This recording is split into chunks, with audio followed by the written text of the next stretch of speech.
Isang mapagpalang araw sa atin mga ka-newbie. Ngayong araw ay meron tayong inaayos na dual washing machine at pantatak nito mga ka-newbie.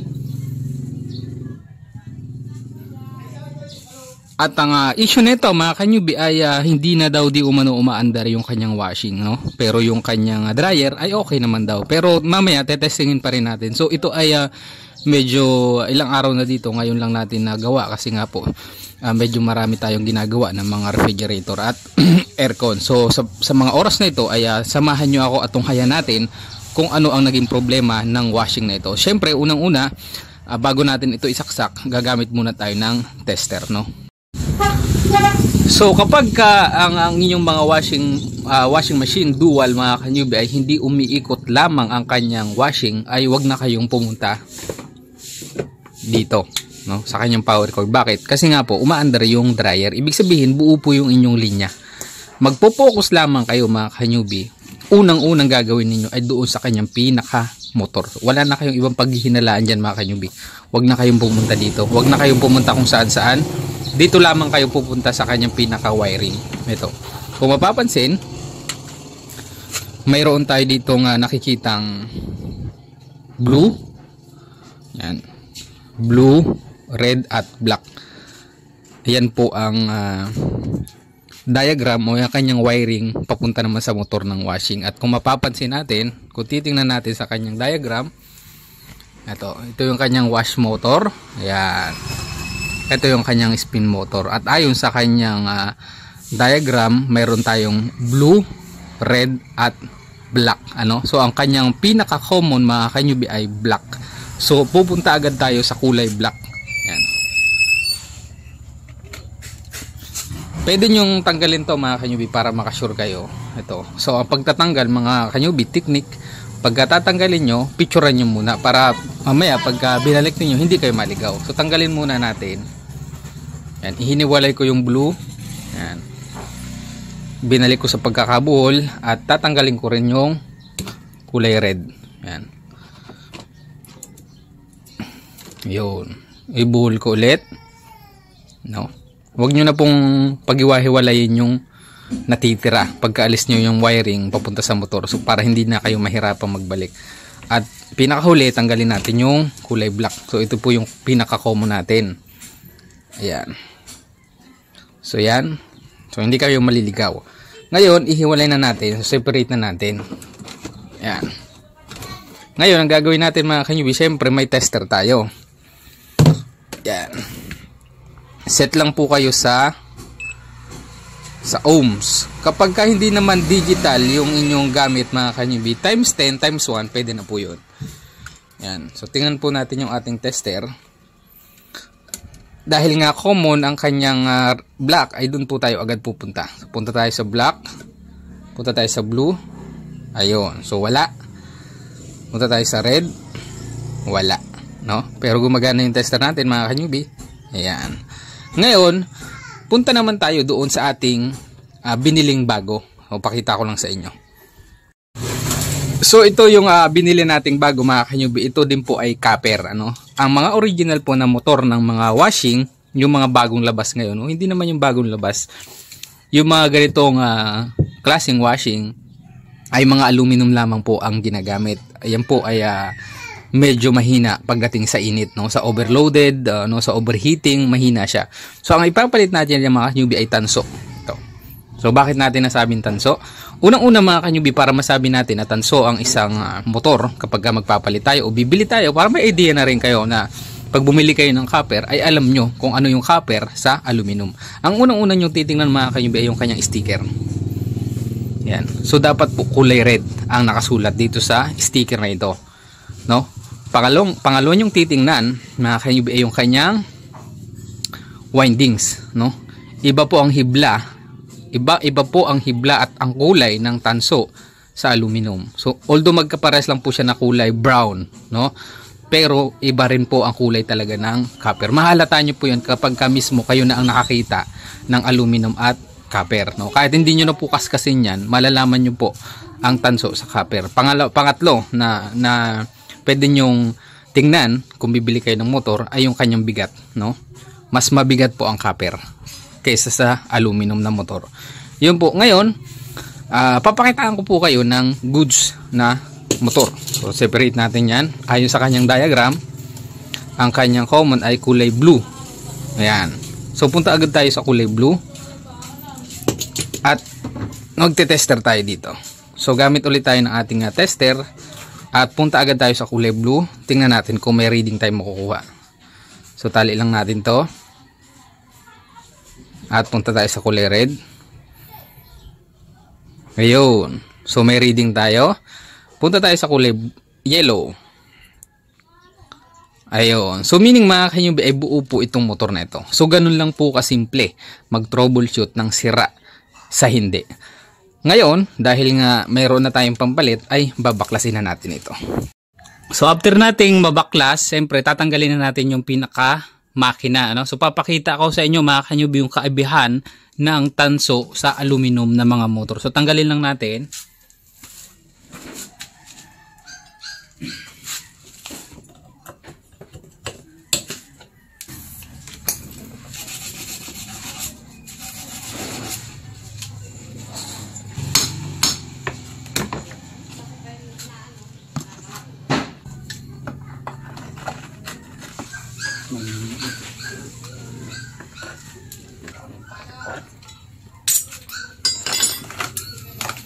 So, ito yung sinasabi natin mga kanyubi na yung kaibahan ng tanso sa aluminum. So, unang-una nga, sinasabi ko nga sa inyo, dapat kulay-pula yung kanyang sticker, no?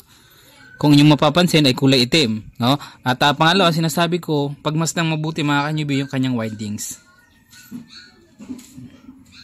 Kunin natin yung ating binili na tanso.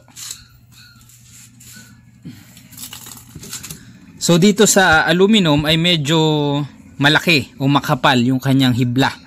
Dito naman sa tanso, yan o.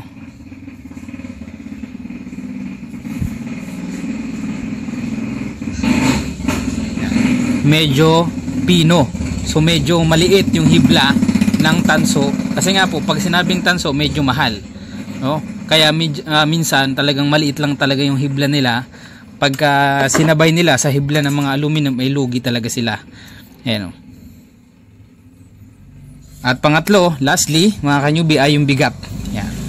Pag binuhat nyo po yung tanso sa aluminum ay malaki po ang diferensya. Iba po yung bigat. So ngayon, ikakabit na natin ito. So ngayon, mga kanyubi, na ikabit na natin yung bago nating motor. Ito yung luma. At ang kasunod natin gagawin, ibabalik na natin yung kaha at magsisimula na tayo mag-wiring.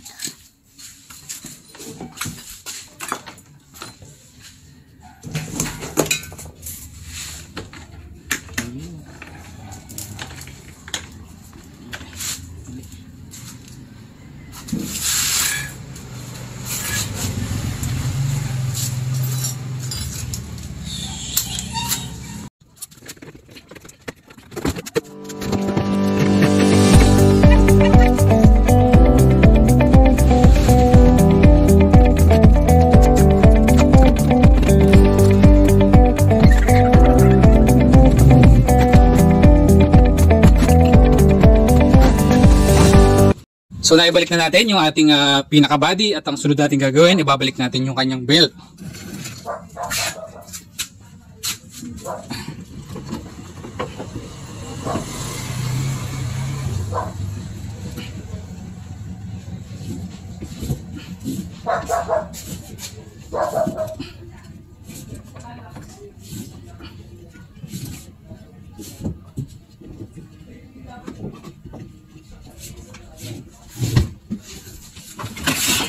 So, kompleto na mga kanyubi. Ang last natin gagawin ay magwa-wiring na tayo.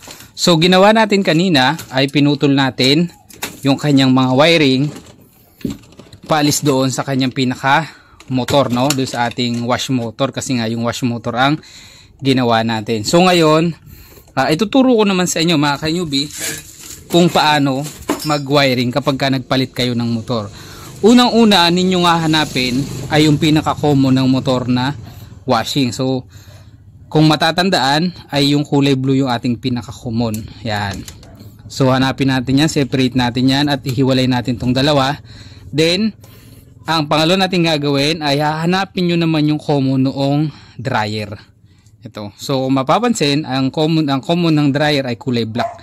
So malalaman nyo naman yan kapag kayo na mismo ang nag-troubleshoot. Kasi may diagram naman yun sa dryer. Makikita nyo kung alin yung common ng dryer. So ang gagawin natin, pagdudugtungin lang natin ito. Yun. At kasunod ay yung common naman na nanggaling dito sa ating pangsaksak. Kung mapapansin nyo mga ka-newbie, yung kulay blue ay kulay black ang natira na hindi natin kinalag. So meaning ito yung common na para dito sa common ng ating washing. So kukonek ko lang yan. Yan. So tatlo silang magkakasama dyan. No, mamaya na tayo mag electrical tape. Sunod, hanapin naman natin yung linya naman ng papunta sa capacitor. Ito yung kanyang capacitor mga ka-newbie. Ayan. So ito po yung tinatawag na dual function. So nandito po yung capacitor ng dryer at nandito po yung capacitor ng washing. Kung mapapansin niyo, apat yung lumabas sa kanya. At ang hahanapin dyan natin yung capacitor naman para sa washing. So yung tinanggal natin ito, kung matatandaan yan, pinagdikit ulit natin, hindi natin siya pinaghiwalay para hindi na tayo mahirapan, no? Ibig sabihin itong dalawa na to, yan. Itong kulay pula, kulay asul ay nanggaling doon sa capacitor. At ang kadugsong naman yan mga ka-newbie, yung tumaas, papunta yan dito sa kanyang pinaka-timer, asul at pula din. Ngayon, dito na siya ipagsasama. So hanapin lang natin. Ayan. Itong dilaw at pula na yan, kahit alin, pwede nyong ipagsama dyan. So gawin natin. Yun. Ayun. So, linya ng capacitor, linya ng motor, linya ng timer. So, ito, sunod natin. Ito po yung kanyang reverse at forward. So, kahit alin po yan, kahit magkabaligtad yung dugtong nyo, walang problema. Ayun. So, kompleto na. Ayan. Kompleto na yung ating wiring. Ulitin ko lang mga ka-newbie ha. Yung common ng washing na kinabit natin na bagong motor ay ikinabit natin dito sa common naman ng dryer. No? So bale tatlo sila. Common ng line 1 ng ating plug, common ng motor ng washing, at common ng dryer. Doon lang po hindi na kayo magkakamali, no?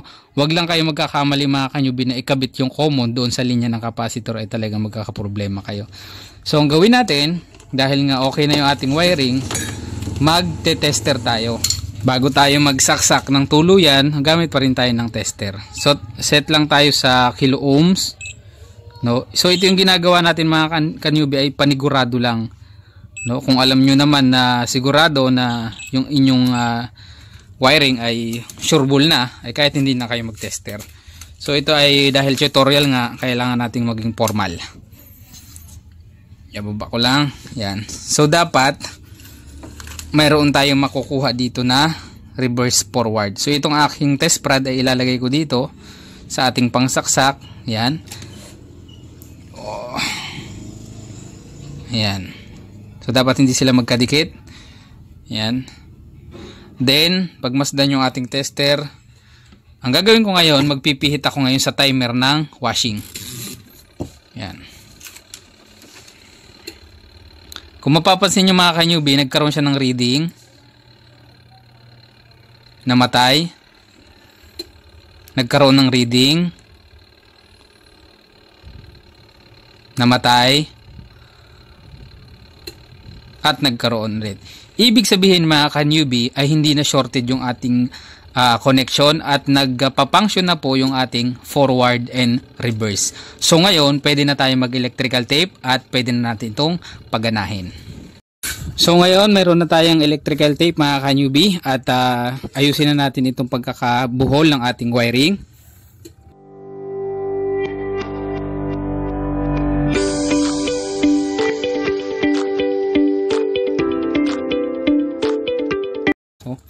So ito, okay na. Ngayon, para masubukan talaga natin na goods na yung ating pag-wiring, ay pwede na tayo magsaksak. So saksak na tayo. Yan. So pihit ako sa timer. Yun oh.